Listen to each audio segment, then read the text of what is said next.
चाललंय त्याला दृष्ट लागण असा हा प्रभाग झालेला आहे आमचा नगरमध्ये. बरं मग एक आता नंबरचा प्रभाग. या 14 नंबरच्या वार्डचे गणेश भोसले हे भाग्यविधाते म्हणून आम्ही त्यांना मानतो. आनंद ज्येष्ठ नागरिक संघ हा त्यांच्या पाठीशी खंबीरपणे उभा आहे. आपण प्रभाग क्रमांक 14 राहता. हो, नेमक्या आपल्या काही समस्या आहेत का? आजीबाई, तुम्हाला काय वाटतं? तुम्ही आता तुमचं एवढं वय झालंय, आधीचा प्रभाग आणि आत्ताच्या प्रभागात काय बदल झाला? आता भगवान फुलसौंदर यांनी देखील शिवसेनेतून राष्ट्रवादीत प्रवेश केलाय. काय सांगा? नगरसेवकांनी तर इतका बदल केला की अगदी एकदम सिटी सारखंच वाटायला लागली इकडच्या एरियात. नमस्कार, मी राणी कासलीवाल. आपण पाहताय तर डिजिटल अहिल्यानगर. आपण सध्या प्रभाग क्रमांक 14चा आढावा घेतोय आणि येथील नागरिकांचा कौल काय आहे जाणून घेतोय. आता आपण आहोत आनंद ज्येष्ठ नागरिक भवन या ठिकाणी. आपण माझ्या मागे पाहू शकता किती छान असे ज्येष्ठ नागरिक बसलेले आहेत आणि गप्पा गोष्टी करतायत. या ठिकाणी एकमेकांच्या विचारांची देवाणघेवाण होती आणि चला जाणून घेऊ त्यांच्या काय आहे प्रतिक्रिया आणि काय आहे कौल. सर, डिजिटल अहिल्यानगर मध्ये आपलं स्वागत. थँक्यू. आपलं नाव? म्हातारदेव नाना वायकर. बर, आपलं वय काय असेल बरं? माझं 82 वय आहे. 82 वय? हो. बापरे. बर, आता प्रभाग क्रमांक 14 मध्ये नेमकं काय सांगाल? काय सुविधा उपलब्ध करून दिलेल्या आहेत? काही तुमच्या समस्या आहेत का? आमच्या प्रभाग क्रमांक 14 मध्ये भोसले साहेबांनी आम्हाला आनंद ज्येष्ठ नागरिक भवन बांधून दिलंय. इथं आमची बसायची सोय केली. आम्ही सगळे ज्येष्ठ संध्याकाळी इथे जमतो, गप्पा गोष्टी मारतो, एक तासभर बसतो, आमचा वेळ घालवतो आणि जातो. आणि प्रभाग क्रमांक 14 मी भोसले साहेबांनी शेजारी राहतो. आमच्या सगळ्या समस्या त्यांनी सॉल्व्ह केलेल्या आहेत. काही समस्या राहिली नाही. तिकडे साई उद्यान बांधलेलं आहे. साई उद्यान मध्ये आम्ही फिरतो आणि तिकडे अभ्यासिका केली त्यांनी विनायकनगर ते समता कॉलनीमध्ये मुलांच्यासाठी अभ्यासिका केली त्यांनी. विविध सगळ्या प्रकारच्या सुविधा त्यांनी सॉल्व्ह केलेल्या आमच्या. आम्हाला कुठलीही अडचण राहिलेली नाही. थोडक्यात काय तर सर्व गुण संपन्न असा प्रभाग आहे. संपन्न प्रभाग आहे. एकदम डेव्हलप झालं आहे. त्याला दृष्ट लागण असा हा प्रभाग झालेला आहे आमचा नगरमध्ये. बरं, मग एक आता नंबरचा प्रभाग. बरं, आता मग नागरिकांचा कौल काय वाटतं तुम्हाला? तुम्ही सगळे नागरिकांचं गप्पा मारत सगळं- बसता असं तेव्हा? नागरिकांचा कौल ऑफकोर्स हा. त्यांच्या मागेच आहे. हा. त्याला काही सांगायची गरजच नाहीये. कोणी दुमत नाही, कोणाचंही दुमत नाही आमच्यामध्ये. इथं प्रभाग 14 दुसरा पर्यायच नाही. दुसरा पर्यायच नाहीये. हं. एकदम छान चाललेलं आहे आमचं. आमचे सगळे घराणे ते सॉल्व्ह करतात वेळोवेळी. हं. आम्हाला कुठलीही अडचण येऊ देत नाही. बरं, आता तुम्ही म्हटले नेमकं काय गारानं घेऊन जातं बरं त्यांच्याकडे? काही नाही, आम्हाला काही आलं प्रॉब्लेम आला तर आम्ही सांगतो त्यांना, ते लगेच सॉल्व्ह होतो. काय काय प्रॉब्लेम काय येतात बरं? काही नाही, कधीतरी पाण्याचा येतो, हा. बाकी काही नाही प्रॉब्लेम आम्हाला. आणि इथे काही आम्हाला कुठलीच अडचण ते आम्हाला येऊ देत नाहीत. एवढं आमचं सुरळीत चाललेलं आहे इथे. या 14 नंबरच्या वार्डचे गणेश भोसले हे भाग्यविधाते म्हणून आम्ही त्यांना मानतो.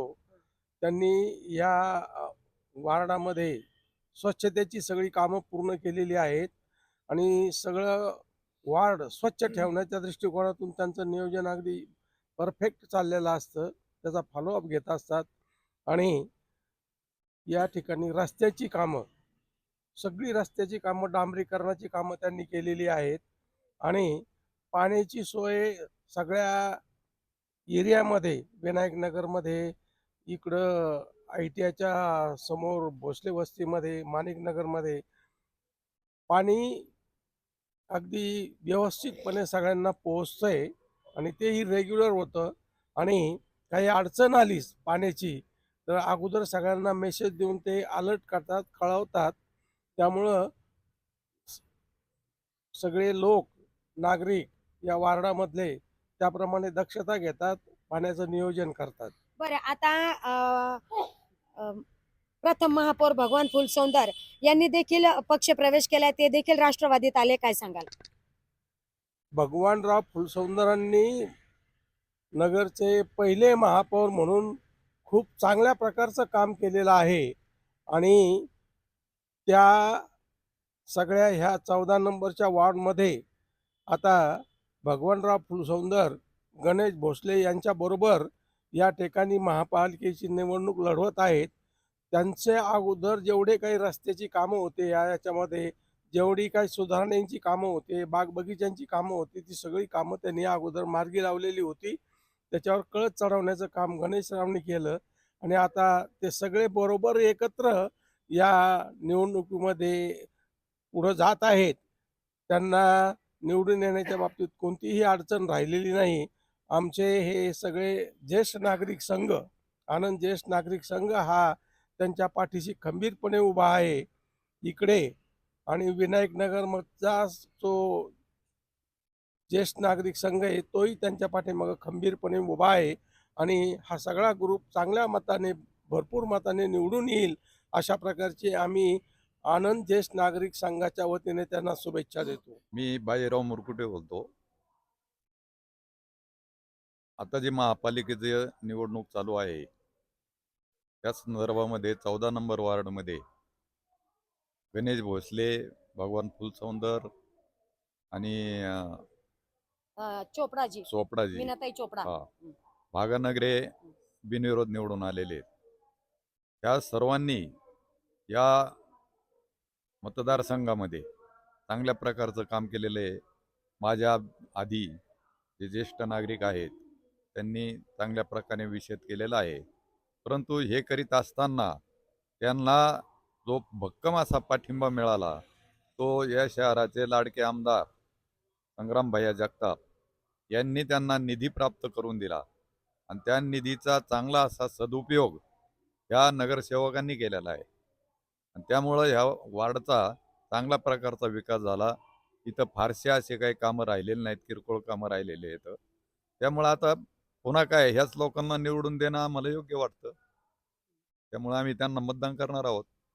बरं, आता तुमच्या काही समस्या असल्या तर तुम्ही फोन वगैरे करता का? हो, कुणाला करता? गणेशरावला. हा. ते आमच्या फार कॉन्टॅक्ट मध्ये असतात. दररोज एकदा तरी भेट होती. बरं, फोन केल्यावर समस्यांचं निवारण होतं का? हो, फोन केलं का त्यांची यंत्रणा एवढी भारी आहे हं. की तुम्हाला तास 2 तासामध्ये त्यांचे पालिकेचे लोक आमच्या घरी येतात, हं. विचारपूस करतात, काय अडचणी त्या संदर्भात विचारतात हं. आणि ते सॉल्व्ह करतात. ताई, डिजिटल अहिल्यानगरमध्ये आपलं स्वागत. आपलं नाव? माझं नाव शीतल रासकर. आपण प्रभाग क्रमांक 14त राहता. हो. नेमक्या आपल्या काही समस्या आहेत का? नाही, आमच्या काही समस्या नाही आहेत. आमच्या प्रभाग क्रमांक 14 मध्ये खूप काही बदल केलेला आहे. पूर्वी रस्ते नव्हते, आता रस्ते झाले. पाण्याच्या समस्या होत्या त्या पण सॉल्व्ह केलेले. पाण्याची पण आम्हाला काही समस्या नाहीये. सगळे नाली वगैरे सगळे व्यवस्थित आहे. आता काही प्रॉब्लेम नाही. बरं, आता हे आवळ्याचं लोणचं का कॅन्डी काय करता? ह्याची कॅन्डी बनवतो आम्ही. पण बाहेर का बरं बसल्या तुम्ही? बाहेर आता दारामध्ये लाईट वगैरे बसायला खूप चांगली जागा आहे, त्याच्यामुळे आम्ही बाहेर बसलो आणि आजूबाजूच्या पण बायका येऊन बसतात, बोलतात. हा. बसायला चांगली सोय झाली बाहेर. हा, आणि नेमकं 4 चौघी येऊन बसल्या की हो, एकमेकांच्या विचारांची देवाणघेवाण पण होते. देवाणघेवाण होते. हो, हा. बोलतो आम्ही, गप्पा मारतो, सगळे एकत्र बसतात. बरं, आता प्रभागात नगरसेवक कधी येतात का? हो, येतात ना. हा. येतात. तुम्ही काय फोन वगैरे करता? हो, आम्ही फोन केला का येतात, हा. लगेच येतात. बरं, काही का- समस्या पाण्याच्या वगैरे काय असेल, कॉल केला का आमच्या ते एक अर्ध्या तासामध्ये ते लगेच सॉल्व्ह करतात सगळे प्रॉब्लेम आमचे. बरं, आता तुमच्या प्रभागात आता भगवान फुलसौंदर यांनी देखील शिवसेनेतून राष्ट्रवादीत प्रवेश केलाय. काय सांगाल? येतील ते निवडून आमच्या प्रभाग क्रमांक 14 मध्ये येतील. म्हणजे आता एकूण कौल काय वाटतं तुम्हाला? सगळेच येतील, ऑलरेडी सगळेच उमेदवार येतील. आमचे तर राष्ट्रवादीचे जेवढे उमेदवार होते तेवढे निवडून येतील आमच्या प्रभाग क्रमांक 14 मध्ये. नक्कीच. धन्यवाद ताई. आजीबाई, तुम्हाला काय वाटतं? तुम्ही आता तुमचं एवढं वय झालंय, आधीचा प्रभाग आणि आताच्या प्रभागात काय बदल झालाय? रोड वगैरे सगळं केलेलं हम्म. आहे. जेवढे उमेदवार उभे आहेत हम्म. तेवढे निवडून येणार आहे. तुम्हाला एवढा विश्वास आहे? होय. का बरं? त्यांनी कामच केले. हा. पाणी वगैरे, लाईट बीट सगळं, आणि फोन केला की ते उभे राहतात. बरं, आता पहिले इकडे रस्ते पण नव्हते, पाण्याचा पण प्रॉब्लेम होता है ना. आता पहिले लोक डोक्यावर हंडे ठेवून घेऊन पाणी वगैरे आणायचे. आता तो सगळा प्रॉब्लेम सॉल्व्ह झालाय. कसं वाटतंय?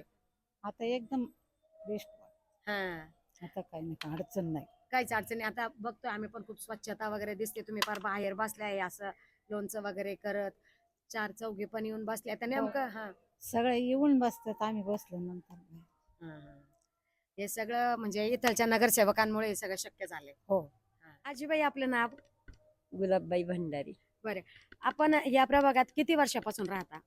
12 वर्ष झाले आम्हाला. 12 वर्ष. काय बदल वाटतो? खूप तुम- बदल झालाय, खूप बदल झालाय. काय बदल आणि झाला? या नगरसेवकांनी तर इतका बदल केला की अगदी एकदम सिटी सारखंच वाटायला लागलं इकडच्या एरियात म्हणजे. हा, हा, हा. आणि ते बिनविरोध येणारच, विशेष नाही. बरं, बिनविरोध. बिनविरोध येणार, कारण अरुण काका आणि आमच्या ह्यांची इतकी दोस्ती होती की विचारायला नको. त्यांनी खूप मोठे कामं केलेले. आमचं सगळं जैन स्थानक त्यांनी आम्हाला त्याच्यासाठी जागा दिलेली. त्याच्यामुळं या विभागात बिनविरोध येणार, विशेष नाही.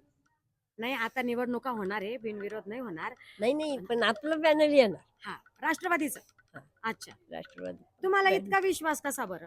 कारण त्यांनी कामं तशी केलेली आहेत ना, आणि सगळे आत्मविश्वासात घेतले त्यांनी. हा. आणि कामामुळेच ना, मग सगळी कामामुळं सगळ्यांचंच झालं. आमचं सगळी मारवाडी कंपनी तर सगळे म्हणले आम्ही आमच्या ह्यांनाच निवडून द्यायला.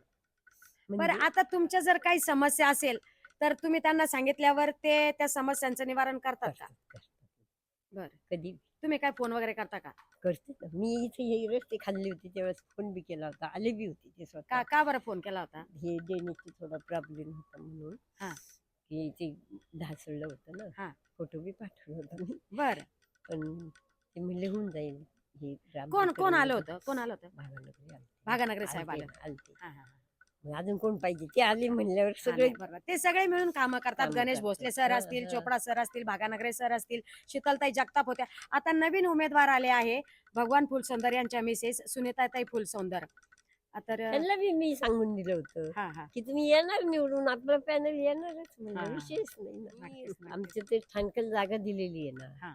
कारण आमचं इतकं स्थानक इतकं छान झालंय, गुरु महाराज येऊन तिथं राहते, याच समाधान आहे आम्हाला. बरोबर. आणि देवधर्म किती होऊ राहिले, हास्य योग होता, दर अमावस्या पौर्णिमेला आमच्या इथं जाप असतो, तो जाप बी होतो. खूप हे होतं, म्हणजे देवधर्माचं तर कारण चांगलंच. धन्यवाद. आता सुद्धा गुरु महाराज आलेले आहेत त्या इथल्या स्थानकात. हम्म. म्हणजे काकांच्याच हातचं आहे ना ते. हा, बरोबर. त्यांनी केलं. त्याच्यामुळे बरोबर. आले होते प्रचाराला, त्यावेळेस मी म्हणलं होतं तुम्ही निवडून येणार. हा, हा, हा. त्यांना मी सांगितलं होतं ना मी. हा, त्या दिवशी त्यांच्या मिसेस आल्या ना, हा, त्यांना म्हणलं प्रचार करायची गरजच नाही म्हणलं, तुम्ही बिन ह्याच्या येणार म्हणलं. हा. कारण सारस नगरला एवढा विश्वास आहे त्यांच्यावर. कारण काया पालटच त्यांनी तेवढा केलाय. पालक केलेला आहे. नक्कीच, धन्यवाद.